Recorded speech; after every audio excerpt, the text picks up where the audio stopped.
saying that with the flood of Chinese electric vehicles, that very soon they will start exporting to the global market. Do you think the strategy of these European companies, where they are trying to set up assembly plants here for petrol and diesel cars, do you think it's a workable strategy, medium to long term? Will it be successful? Yeah, look, I think that's the key. Is that there's so many fronts on which the car companies are fighting battles for market share that they really need to be concerned about what they're not seeing. And what they're not seeing is the Chinese coming. And the key there will be how quickly they can assemble factories and bring factories. I think there's a grand opportunity for Africa to actually start manufacturing plants either with car makers, with conventional car makers, or with new car makers. And at the same time, because Africa as a continent has, and of course Africa is many nations, so it's always difficult for many nations to do this thing that the whole of the continent ought to be. But Africa as a continent, like Australia, is also the shopping basket for materials for batteries. All of the materials you need to make a battery you can find here where I am in Western Australia in the ground. The same is absolutely true throughout Africa. The oldest parts of Africa are away from the fault lines on the flat zones.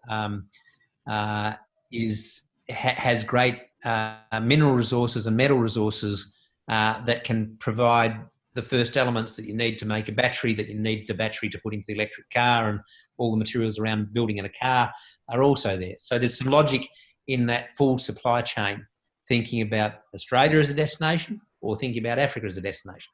Far better than building them in Europe, far better than even building them in America. China has quite a good resource base, but still not as good as Australia, still not as good as Africa. If the African nations can actually coordinate to deliver that supply chain themselves, there is a wonderful opportunity for them to capture some downstream value adding in the nations that are capable of hosting that manufacturing capability. And Ghana would be one of those.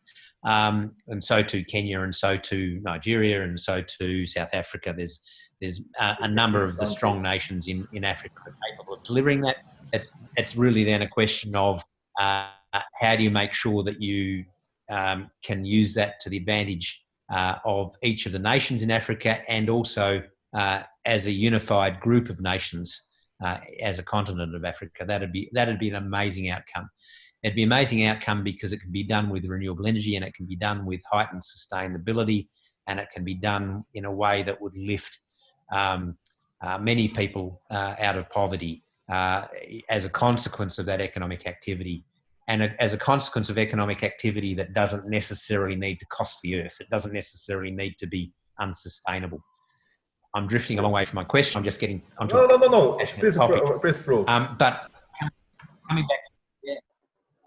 coming back to the point, though, the key here is the European nations are indeed, strongly present in Africa, and you'll know much more about that than I will. But I'm certainly aware of the intent, certainly in West African nations, of countries like Germany having a very strong presence and an active presence in terms of promoting business opportunities. I'm still drifting a long way from the question. The question is, what can Africa do? I think ultimately one of the challenges for Australia now is that Australia no longer builds cars. We had a car industry, but it couldn't compete.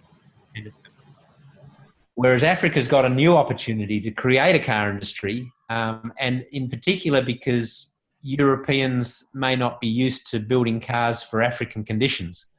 Americans might not be used to building cars for African and Australian conditions, which can be very similar.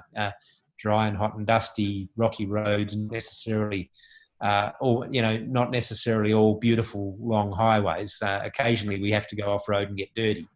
And that's true in Australia, and that's true in Africa when we have remote locations that have people living there, and we have remote that need vehicles to drive there. So a lot of what the world is building may not necessarily be buildable for African origin, and that's another part of the challenge. The interesting thing I see, though, is that Africa does seem to have, in different nations, growing car industry and some growing local manufacture.